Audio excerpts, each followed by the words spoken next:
afternoon to all of you. It's my intense pleasure to welcome all of you to the live interview corresponding with the International Conference of Quality Education 2024.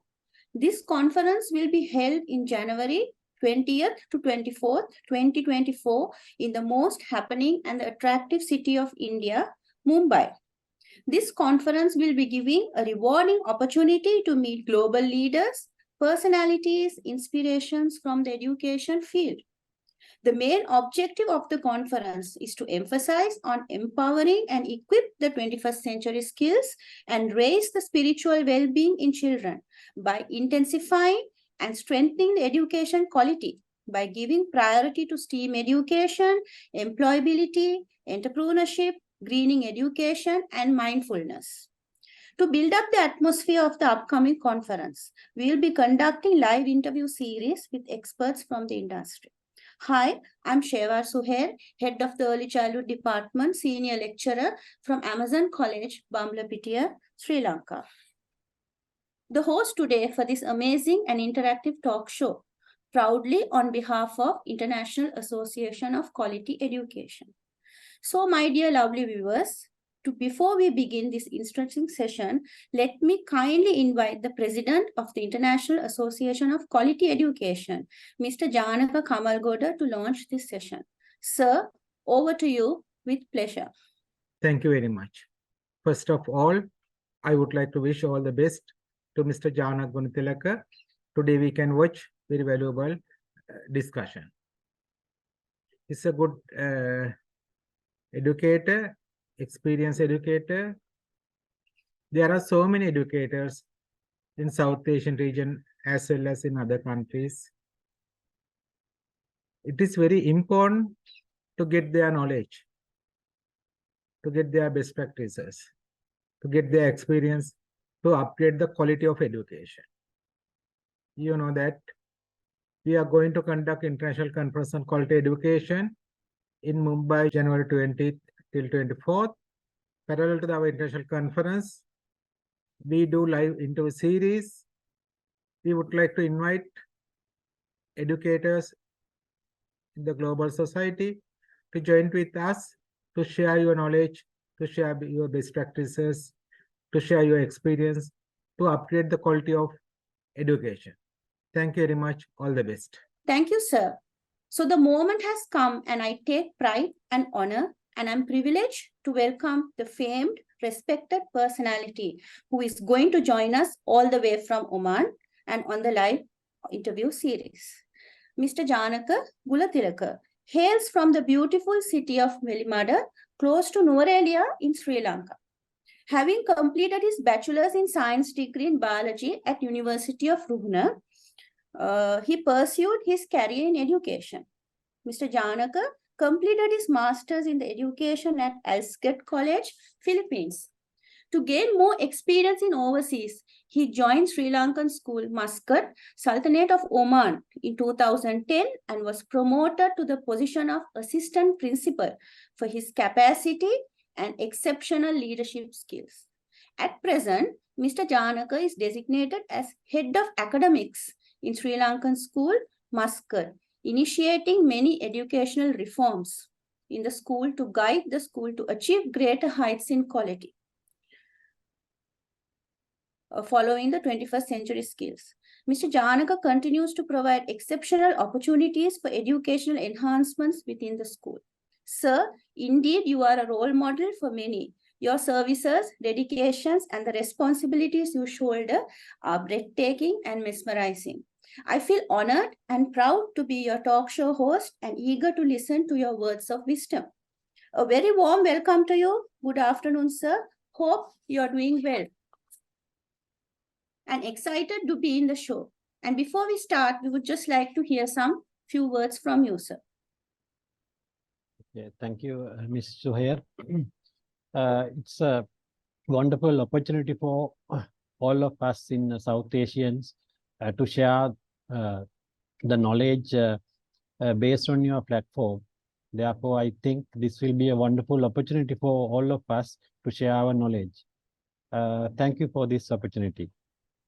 Welcome, sir. Sir, as you have selected the topic for the discussion today, identifying and implementing of teaching methodology for the 21st century quality. Am I correct, sir? Yes. Yes. I would like to ask you, sir, is there any specific reason for the choice of this topic?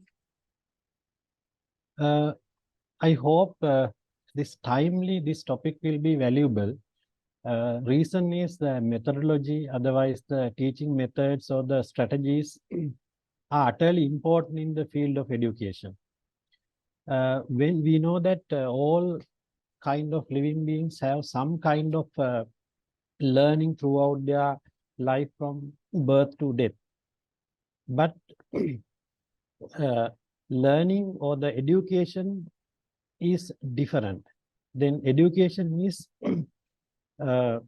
more advanced, and we can find it only in the human society.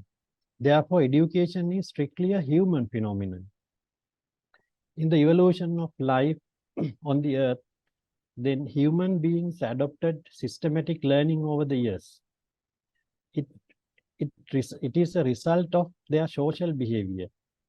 In the development of the brain capacity in biological terms, otherwise the improvement of the cognitive capacity in the psychological terms, develop this systematic teaching learning process called education.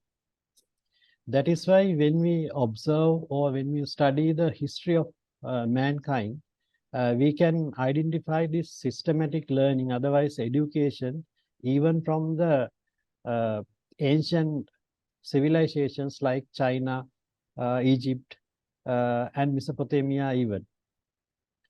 Then here, from the beginning, what we have observed is direct instructions of teachers in this education.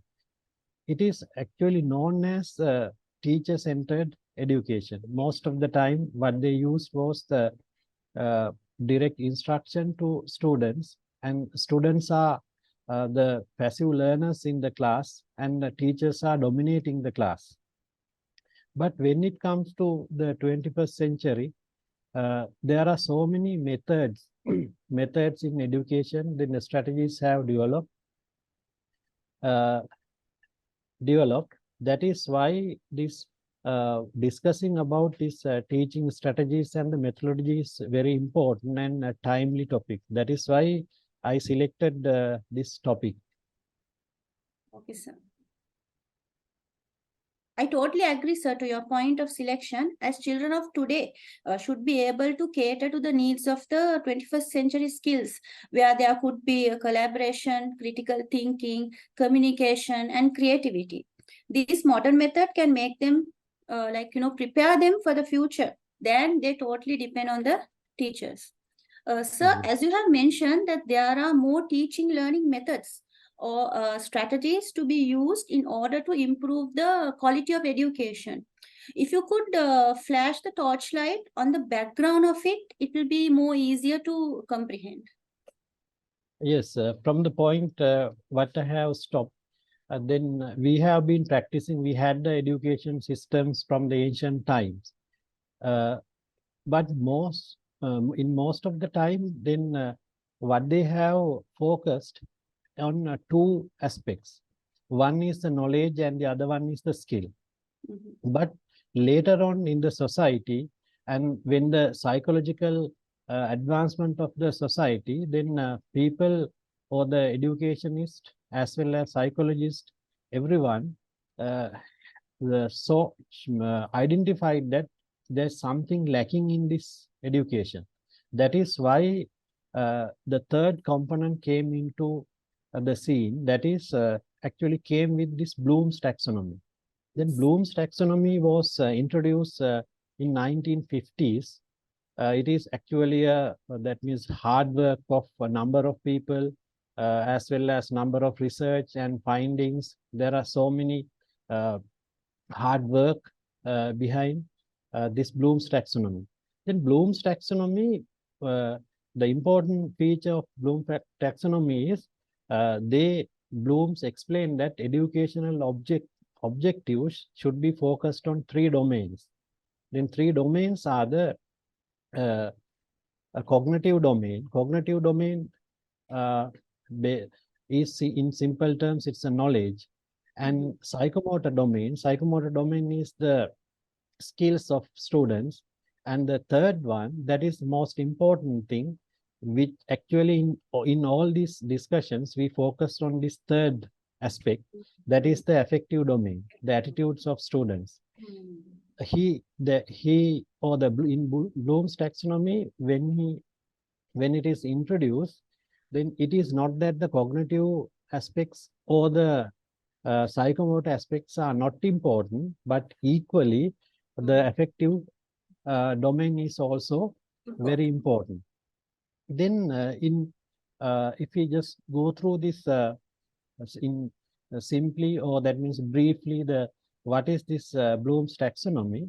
Then cognitive development is also, they have identified the actions related to students through their education. For example, in development of cognitive domain, then remembering, understanding, applying, analyzing, evaluation, and creating, such things will be developed. Actually, those things have happened in the past also in our education, still happening. At the same time, the psychomotor domain or the skill development, imitating, manipulation, and precision, articulation. Now those things will be developed. Now here the skills. Now when we take that imitating or manipulation, even in a scientific practical done in a laboratory, the teacher does and shows a particular technique. Then the students are supposed to manipulate that one, otherwise imitate that one. That is how these skills are developed. Although these two aspects are developed in mankind, the third aspect is the attitude wise. Now students, when they come, or that means when they are released after their primary or secondary education, there should be people with good attitudes. That is why the third component is very important. They are receiving and responding, valuing, organizing. Such skills also should be developed in students through education. And now those are the things very important to live, or that means, as you mentioned at your introduction, that well-being of students, well-being of students and the well-being of people is very important. It plays a vital role in the society. Those things will be focused in this third aspect called affective domain. Then affective domain was not focused before this. It is not focused much before this Bloom's taxonomy was introduced. That is why we see that lack of those things, lack of these qualities in, especially in our South Asian countries.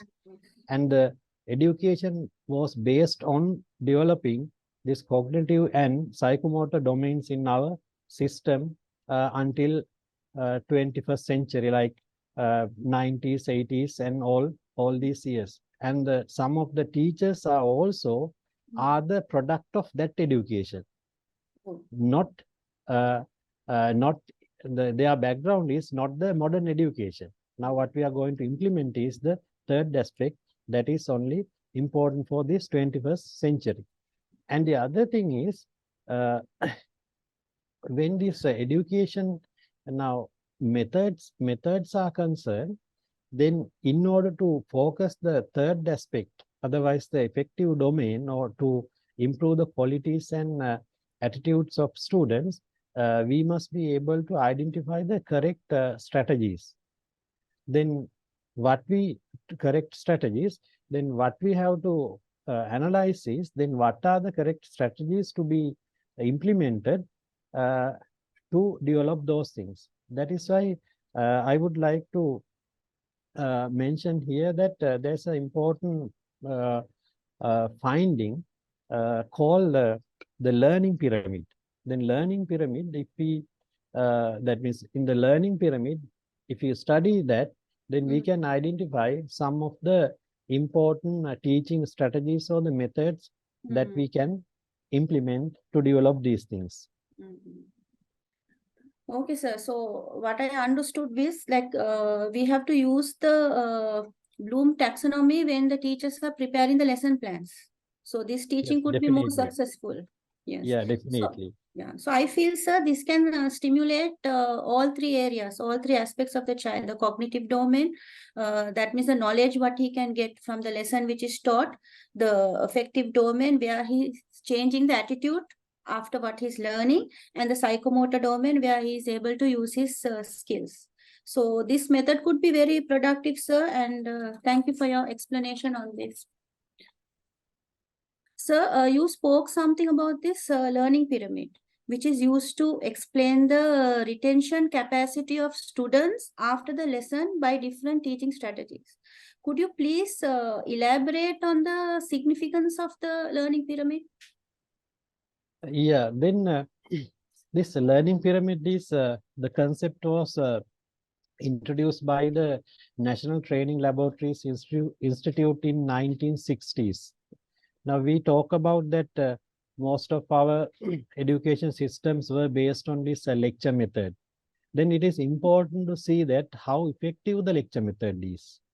Then according to this learning pyramid concept, they have identified some main teaching methods and have researched and found the retention capacity of students after each method. The methods what they have considered are actually these are common methods. In these things can be come onto, that means different strategies as well as so the methods what they have considered are then lecturing, reading, audiovisual teaching and learning process, demonstrations, discussions, practice by doing, and teach others. When we consider all of these things, then lecturing method will give, or that means will be the least effective method in terms of retention capacity of students. Then after lecture, then what the retention capacity of students will be, actually it is less than 10% according to the findings. If we consider reading, the retention capacity will be like 10%. Audiovisual learning, we know that there are so many kinds of teaching aids that we can use. Then we know that it's an effective method. Actually, it is an effective method than reading or lecturing methods. So the retention capacity will increase up to 20%. Then demonstrations. Then demonstrations, maybe demonstration by the teachers and group works, that type of things will increase the retention capacity up to 30%. Then, yeah, and the other thing is one of the teaching strategies what we can use is discussions. Now, when a person take part in a discussion like this, now in order to conduct a discussion now among students, they should have, that means they should be prepared, they should have something in their mind. So the retention capacity will increase dramatically in discussions, like 50% will be the retention capacity. And practice by doing. Now, in order to practice also, we should have the knowledge with us, and they have to practice with that background. That is why it will increase up to 75%. And the last one and the most effective one is teach others. Now, as from the educational background, we know that in order to teach something, we should be prepared first. Exactly. Then when we give those opportunities also to the students, then they also have to prepare, they have to study. Then the retention capacity will be the highest. Then when we select these teaching, when we select these teaching strategies and methodology, then we need to focus on these things also. And now when we consider this order, lecture to teach others, then now see the lecture is done by a teacher. Then finally the teach others is done by the students in this category. Then the significant change here is lecture is a teacher-centered methodology, and teach others is student-centered methodology. Then the role of the teacher changes. Now, if we just consider this sequence, then what we have to select, what we have to identify is, now it is drifting towards the student-centered learning if we are going for more effective learning methods. That is why then informal education, we must try to implement student-centered education as far as possible. Thank you, sir, for your clear explanation on this. Just to summarize it, I think it is the most important role of the teacher to select the most appropriate methodology, which would have the highest retention percentage, which will be able to benefit the students. So the more the retention percentage, the less the hassle for the teacher. This concept can be understood when we understand the learning pyramid. And as far as I think this was a concept by Edgar Gale, right? Yeah, the learning pyramid.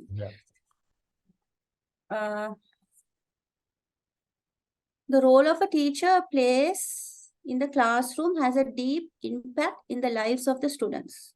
What type of changes do you suggest to the role of a teacher and to the classroom in a student-centered methodology? Then actually that is psychologically also teachers and the educators should be ready for these changes to implement those things. And there was a clear guidance given. Actually, it is not I suggest, it is the literature. That means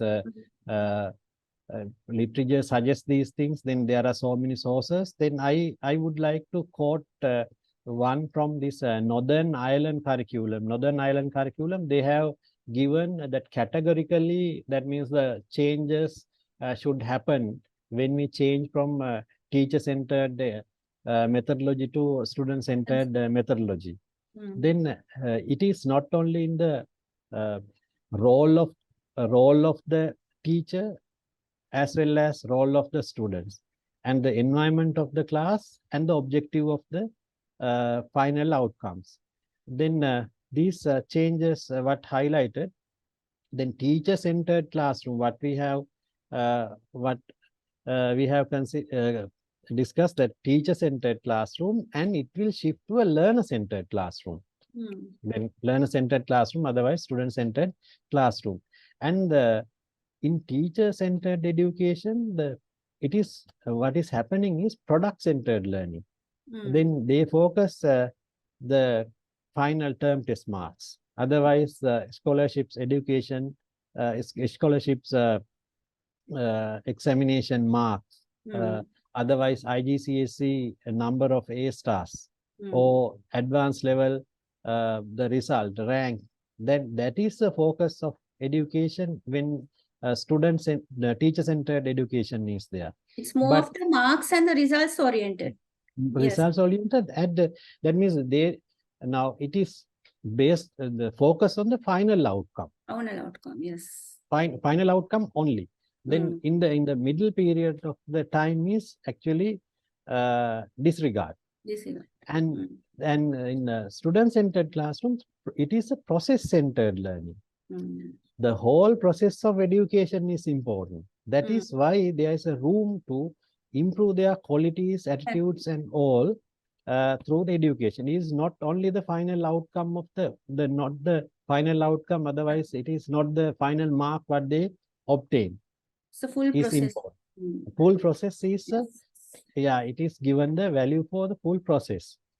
And in the teacher-centered classroom, the teacher is a transmitter of the knowledge.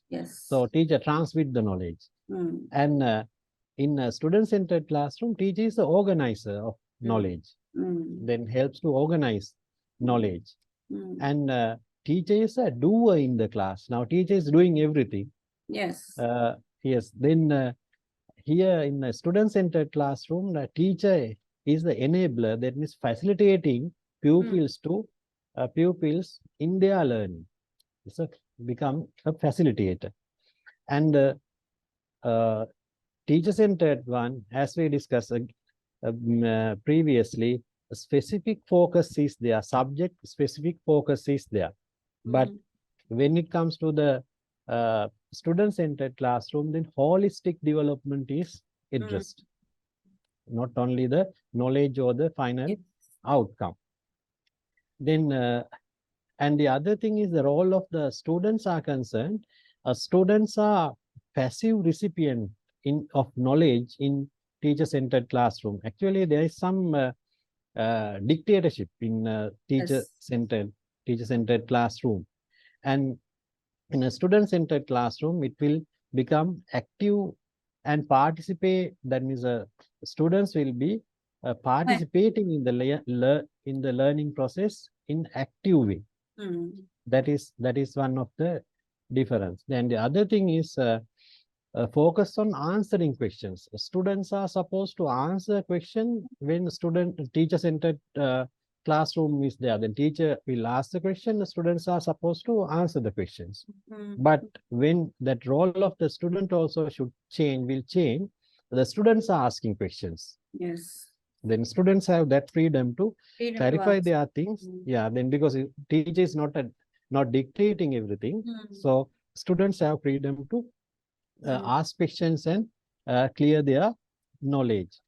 And spoon fed will be happening in a teacher-centered classroom, and but a student-centered classroom, then the students will be taking the responsibility for their own learning, and they are called reflective learners, and competing with each other. Now we know that we have that experience in our countries, how the competitive the students are.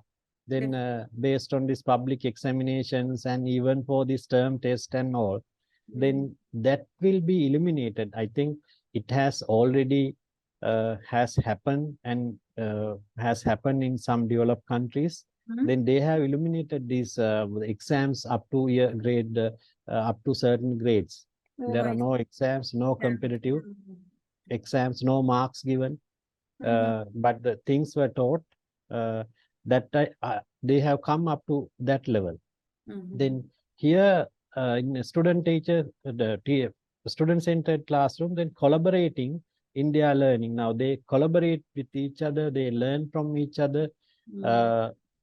Those things will happen. And teacher-centered classroom, they wanting to have their own say.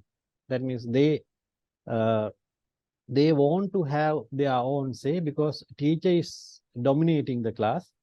And when it is student-centered, actively listening to opinions of others. Now they listen to the opinions of others and learn. That is also another significant change. Yeah, those are the changes. Actually, it is not a physical change, and not only physical change. Then there should be psychological change also. If we shift from this teacher-centered classroom to a student-centered classroom. Quite true, sir. So your explanation was very clear, and I definitely would recommend or make it compulsory the learner-centered classroom, as this type of learner-centered classroom would have many advantages, and they will be getting ready for all the challenges which they have to face in the future. So, sir, let's move on to our next question. So we all believe that all roads of success cannot be achieved without facing any difficulties, isn't it, sir? So if you Yes, could kindly definitely. clear this by explaining the difficulties of shifting the teaching methodology from the teacher-centered to the student-centered in our South Asian educational institutes. Yes, there are many challenges. One is the knowledge. However, theoretical knowledge or the theoretical background is known to each, that means each and every person in the education field. But the practical knowledge, then the training and development, there is lacking in those areas in our countries.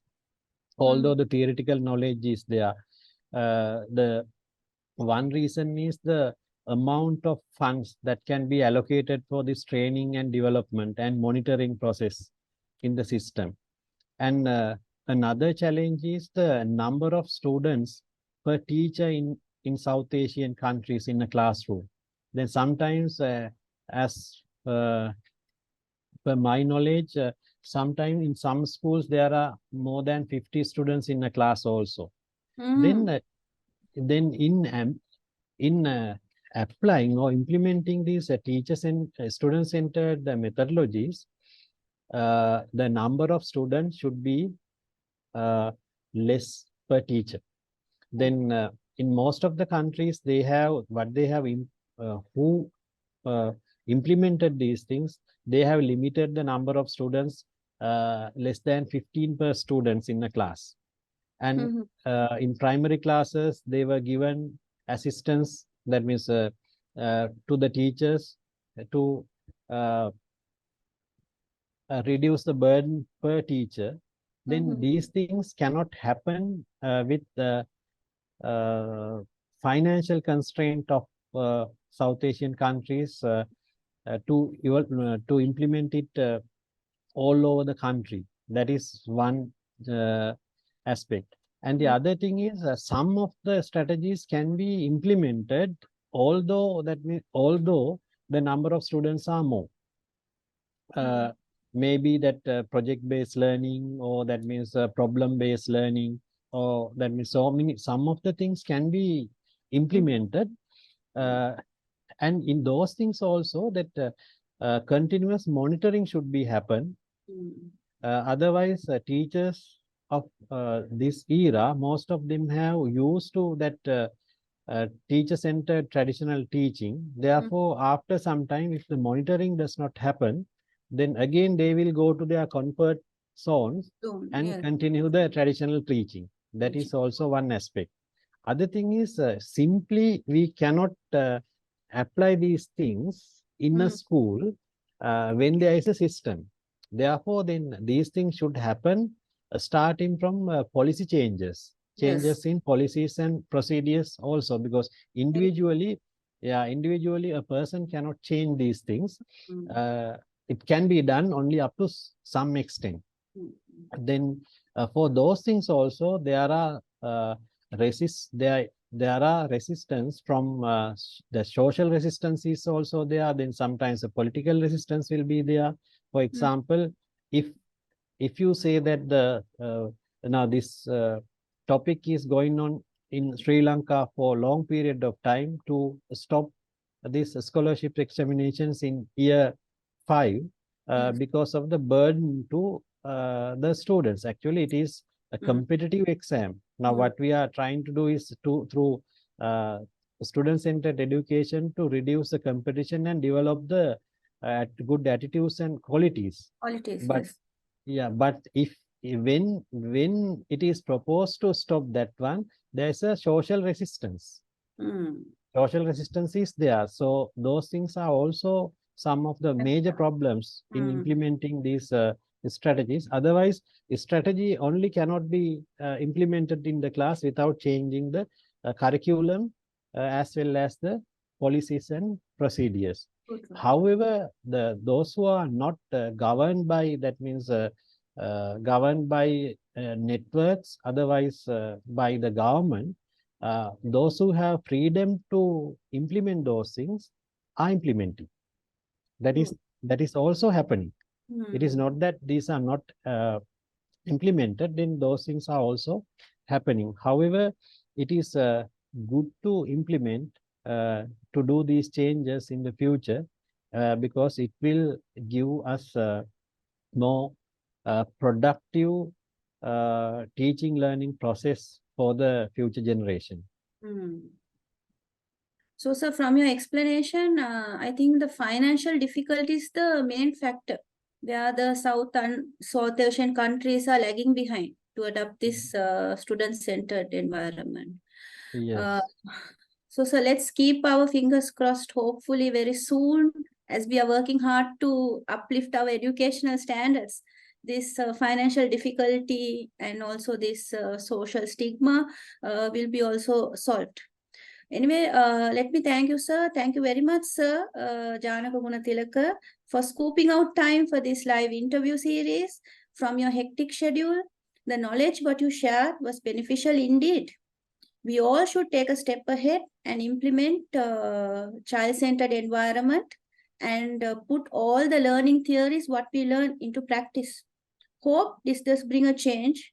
So this meeting is not the end. We'll be again meeting up soon with another interesting topic. So there is more to go. Let me remind you all of again about this international conference, which is going to be held on the 20th to 24th, 2024 in Mumbai, India. Thank you once again, sir. And thank you all of you. It's a bye from me, Shevar Suhair, Head of Early Childhood Education Department, Senior Lecturer, Amazon College, Bamlapitiya, Sri Lanka. Okay, then finally, my heartfelt gratitude to the International Association for Quality Education for organizing educational events where knowledge and experience of resource personnels of different countries can be shared. I appreciate the hard work of the organizers, host, and all individuals to organize such big international events and providing me, otherwise us, the opportunity to share ideas. I wish all the best for the upcoming Mumbai event. Thank you very much. Thank you, Ms. Shoaib. Yeah, thanks so much, sir. Hope to see you in the upcoming conference. Okay, thank you. I wish. Okay, sir. Thank you so much. Okay, thank you.